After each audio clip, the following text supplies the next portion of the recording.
Hello student, welcome to Fiji Math classes. Today we read about electric flux. आज हम लोग electric flux के बारे में पढ़ाएंगे जिसको हिंदी में कहते हैं वैद्युत फ्लक्स. ठीक है, ये फ्लक्स शब्द कहाँ से आया? फ्लक्स एक ग्रीक वर्ड. फ्लक्स का मतलब होता है फ्लो. ठीक है, फ्लक्स का मतलब क्या होता है? फ्लो. ये फ्लक्स यानी कि किसी चीज का फ्लो जो होता है एक तरह से फ्लक्स होता है. लेकिन हम लोग को यहाँ पे क्या पढ़ना है? Electric flux. क्या होता है electric flux? The number of electric lines of forces passing through a surface is called electric flux.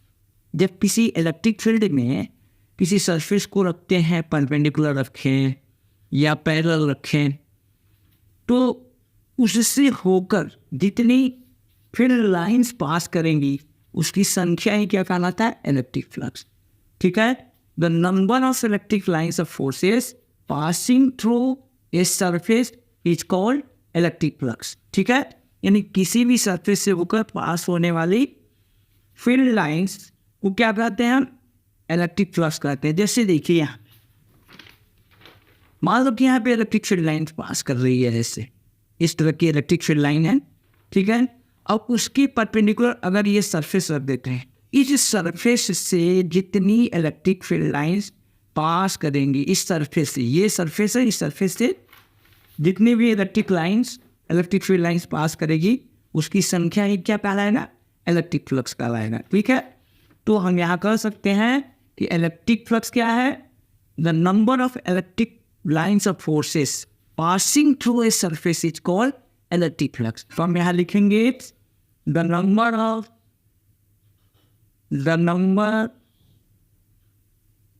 of electric lines of forces passing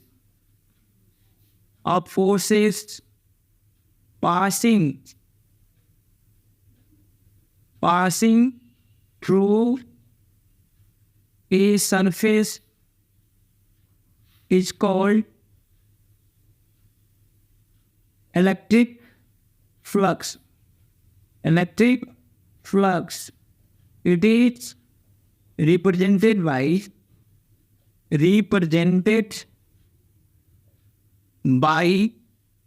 phi e. ठीक है, यानी कि the number of electric lines of forces passing through a surface is called electric flux. It is represented by phi. अब इस electric flux का magnitude प्राप्त करने के लिए हम क्या करेंगे कि एक प्लेन लेना. देखिए यहाँ पे एक इलेक्ट्रिक फील्ड है, इसमें एक प्लेन लेना ABCD इस इलेक्ट्रिक फील्ड में रखा हुआ है. इस प्लेन लेविना से जितनी संख्या में इलेक्ट्रिक फील्ड लाइंस पास करेगी वही इलेक्ट्रिक फ्लक्स होगा. तो इस प्लेन लेविना से होकर पास होने वाले फील्ड लाइंस की संख्या यानी नंबर याद करने के लिए हम क्या करेंगे? इसमें से हम एक छोटा सा एलिमेंट ले लेंगे जिसका एरिया कितना है? डेल्टा है, और जिसका एरिया वेक्टर क्या है? डेल्टा है सेक्टर. अब यहां देखना है कि एरिया वेक्टर क्या है. एरिया वेक्टर क्या है? आप 11th में पढ़ चुके हैं कि किसी भी सरफेस के परपेंडिकुलर, ठीक है, जो किसी भी एरिया के परपेंडिकुलर जो होता है वो इसका एरिया वेक्टर है. किसी भी सरफेस का एरिया वेक्टर उस सरफेस के परपेंडिकुलर होता है. तो ये एरिया है, यानी इस एलिमेंट की एरिया कितनी है? डेल्टा ए है, तो इसका एरिया वेक्टर क्या हो जाएगा? Delta A vector. ठीक है, अब ये जो देखो, क्योंकि अब इस छोटे से एलिमेंट से पहले हम नंबर निकालेंगे. ठीक है, तो इस छोटे से एलिमेंट का एरिया वेक्टर कितना है? डेल्टा ए वेक्टर है, और इलेक्ट्रिक फील्ड कितना है? ई वेक्टर है. तो हम क्या करेंगे? कहेंगे कि इस डेल्टा ए वेक्टर और ई वेक्टर का जो स्केलर प्रोडक्ट होगा वही जो है इस छोटे से एलिमेंट से पास होने वाले इलेक्ट्रिक फील्ड लाइंस की संख्या होगी। अब कहा जा रहा है यहाँ पे कि ये स्केलर प्रोडक्ट ही क्यों, वेक्टर प्रोडक्ट क्यों नहीं? तो चूंकि स्केलर के बारे में हम लोग जानते हैं a physical quantity which have only magnitudes is called scalar। और यहाँ नंबर जो होता है ये 2, 3, 4, 5, 6 होते हैं, इस तरह से नंबर होते हैं। ये सारे नंबर जो है क्या होते हैं, इनके पास कोई डायरेक्शन नहीं होता। इस नंबर के पास से क्या होता है, मैग्नीट्यूड होता है। तो ये नंबर भी हम क्या कहेंगे, इस सारे नंबर को भी हम स्केलर कर सकते हैं। इसलिए यहाँ पे नंबर हमको निकालना है तो यहाँ पे हमारा प्रोडक्ट जो मिलेगा वो क्या मिलेगा, स्केलर प्रोडक्ट मिलेगा। तब यहाँ पे हम लिखेंगे इलेक्ट्रिक, ठीक है, इलेक्ट्रिक फ्लक्स पासिंग थ्रू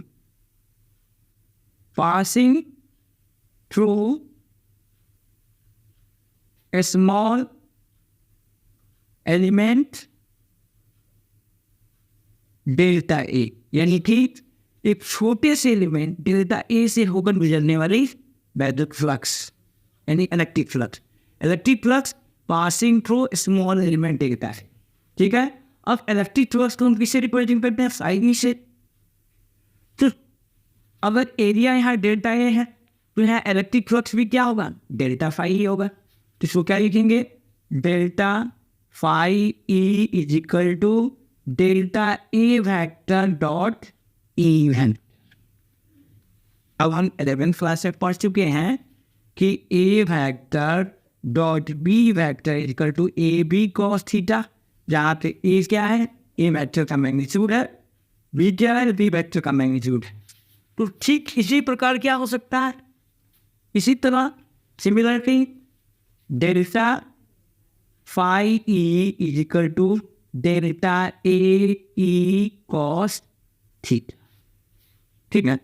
अब देखिए यहाँ पे अन्य ऐसे छोटे छोटे बहुत सारे एलिमेंट को जोड़ दिया जाए तो ये पूरा एक लेविना एबीसीडी बनेगा, ठीक है। अब हम यहाँ पे सिग्मा लगा देते हैं। सिग्मा का मतलब क्या हुआ, ये जितने भी एलिमेंट इसमें के हैं वो सब हमने क्या कर दिया, ऐड कर दिया, ठीक है। जैसे होता है 1 + 2 + 3 + 4 + 5 + 6 plus n is equal to sigma n होता है। सिग्मा n मतलब टोटल का सम। जैसे सिग्मा डेल्टा फाई मतलब टोटल जितने एलिमेंट है उस सब का के इलेक्ट्रिक फ्लक्स का सम। और सिग्मा डेल्टा ए लिखने का मतलब टोटल जितने भी इसमें छोटे छोटे एलिमेंट है सबकी एरिया का सम। तो क्या हो जाएगा, किसके एरिया के बराबर हो जाएगा, ये ए बी सी डी के एरिया के बराबर हो जाएगा, ठीक है। तो यहाँ पे हम लिख देंगे कि electric flux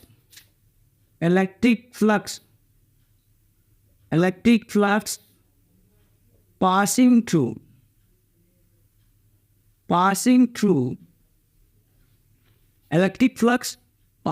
through plane laminar जिसको हिंदी में कहते हैं समतल पटल, plane laminar A B C D, sigma delta phi E is equal to sigma delta A E cos theta. ये हो जाएगा phi E is equal to E A cos theta. ये हो गया हमारा इलेक्ट्रिक फ्लक्स। अब इसमें कुछ कंडीशन आते हैं, ठीक है। ये हो गया हमारा इलेक्ट्रिक फ्लक्स। अब इसमें कुछ कंडीशन आते हैं कि अगर ये सरफेस है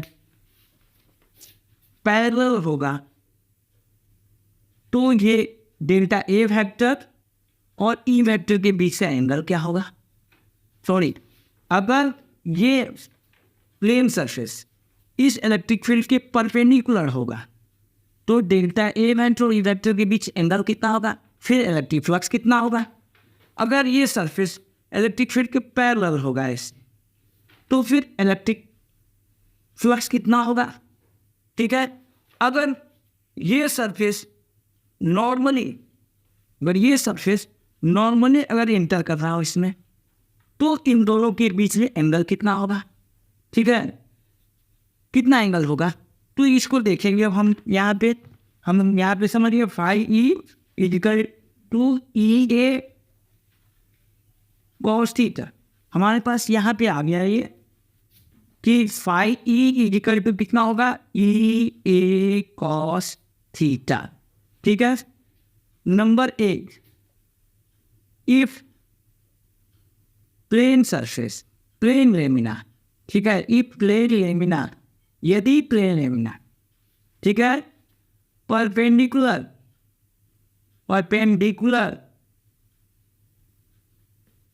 टू द फील्ड, ठीक है, then angle between delta A vector and E vector will be zero, ठीक है।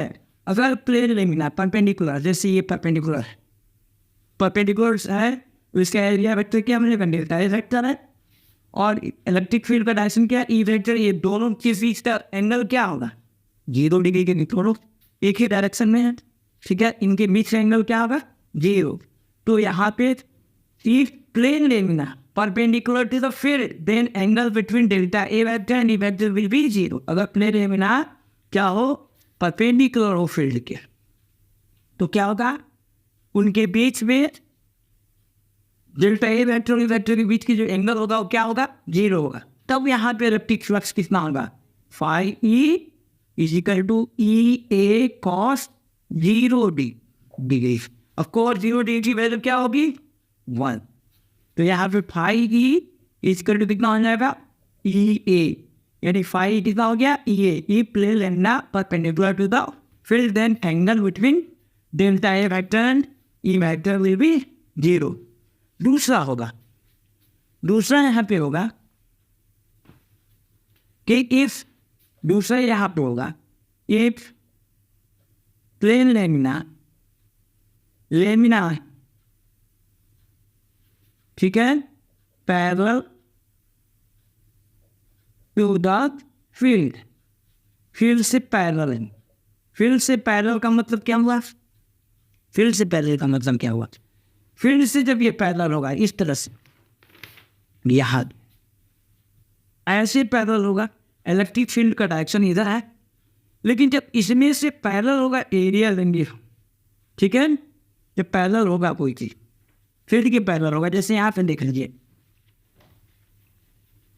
ये फील्ड की पैरेलल हो गया इस तरह से, ठीक है, और फील्ड इस तरह से है, ठीक है, फील्ड के पैरेलल अगर है ये, तो इसका जो एरिया वेक्टर लेंगे वो क्या होगा, वो परपेंडिकुलर होता है area vector delta A vector, और इलेक्ट्रिक फील्ड का डायरेक्शन क्या है, ई वेक्टर, यानी कि इन दोनों के बीच का एंगल क्या हो जाएगा, 90 डिग्री के बराबर, ठीक है। इफ यदि प्लेन लेमिना है वो क्या हो, if plane lamina parallel to the field, अगर फील्ड की पैरेलल हो तो angle between delta A vector and E vector will be 90 degree हो जाएगा, ठीक है, यानी इस तरह से हो जाएगा, ये डेल्टा ए वेक्टर और ये हो जाएगा ई वेक्टर। अगर पैरेलल में है, अगर सरफेस पैरेलल हो फील्ड के, तो इनके बीच एंगल कितना हो जाएगा, 90 डिग्री। तो यहाँ पे क्या हो जाएगा हमारा flux, phi E is equal to E A cos 90, और कॉस 90 का मान क्या होता है, 0। तब यहाँ पे इलेक्ट्रिक फ्लक्स क्या हो जाएगा, फाई इज इक्वल टू 0, ठीक है। अब यहाँ पे तीसरा कंडीशन आता है कि अगर सरफेस नॉर्मली इंटर करे, ठीक है, नॉर्मली इंटर करे फील्ड में, ठीक। अब यहाँ पे ये देखेंगे कि if plane lamina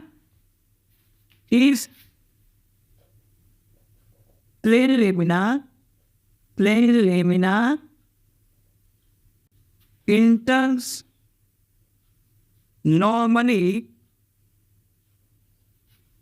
in electric field, then angle between delta A vector and E vector will be 180 degree. अगर प्लेन लेमिनार नॉर्मली इंटर करें इलेक्ट्रिक फील्ड में, तब डेल्टा ए वेक्टर और ई वेक्टर के बीच का एंगल क्या होगा? 180 डिग्री होगा। तब इलेक्ट्रिक फ्लक्स कितना हो जाएगा? Phi E is equal to E A cos 180 degree. तो फाई ई इज कभी क्या हो जाएगा? ई ए कॉस 180 डिग्री की वैल्यू -1, तो phi E is equal to क्या हो जाएगा? -E8। तो ये हो गया आपका इलेक्ट्रिक फ्लक्स का कंडीशन। इलेक्ट्रिक फ्लक्स क्या हो गया? कि the number of electric field line passing through a surface is called electric flux. It is represented by phi E, यानी किसी भी सरफेस से होकर गुजरने वाली फील्ड लाइंस की संख्या को इलेक्ट्रिक फील्ड की संख्या, इलेक्ट्रिक फील्ड लाइंस की संख्या को हम क्या बोलेंगे? इलेक्ट्रिक फ्लक्स कहेंगे। इलेक्ट्रिक फ्लक्स को फाई ई से रिप्रेजेंट करते हैं। ठीक है। अब उसकी ने हमने क्या किया कि एक हमने यहाँ इलेक्ट्रिक फील्ड ले लिया, और इसमें एक प्लेन लेमिनर लिया हमने। इस प्लेन लेमिनर ABCD लिया। इस प्लेन लेमिनर से हमने एक छोटा सा एलिमेंट ले लिया। ठीक है। डेल्टा ए, जिसका area vector delta A vector था। ठीक है। तब हमने फिर निकाला कि इससे होकर पास होने वाला इलेक्ट्रिक फील्ड कितना होगा। फिर हमने सिग्मा लगा दिया, तो पूरे प्लेन लेमिनर के द्वारा पास होने वाला इलेक्ट्रिक फील्ड कितना होगा। फिर हमने ये बताया कि अगर ये प्लेन लेमिनर इलेक्ट्रिक फील्ड के परपेंडिकुलर हो तो इलेक्ट्रिक फ्लक्स कितना होगा? Phi equal to E into A, क्योंकि उनके डेल्टा ए वेक्टर और ई वेक्टर के बीच का एंगल क्या होगा? 0 होगा। दूसरा हम कहा कि अगर ये प्लेन लेमिनर फील्ड के पैरेलल हो तो इसका मतलब कि डेल्टा ए वेक्टर और ई वेक्टर के बीच का एंगल कितना होगा? 90 डिग्री। सब इलेक्ट्रिक फील्ड कितना मिलेगा वहाँ पे? 0। और फिर हमने तीसरा कर दी कि plane laminar enter normally in the electric field. अगर नॉर्मली इंटर कर रहा है इलेक्ट्रिक फील्ड में, तब डेल्टा ए वेक्टर और ई वेक्टर के बीच का एंगल कितना हो जाएगा? 180 डिग्री। तब इलेक्ट्रिक फील्ड कितना हो जाएगा? Phi E equal to -E8। ये हो गया आपका इलेक्ट्रिक फ्लक्स।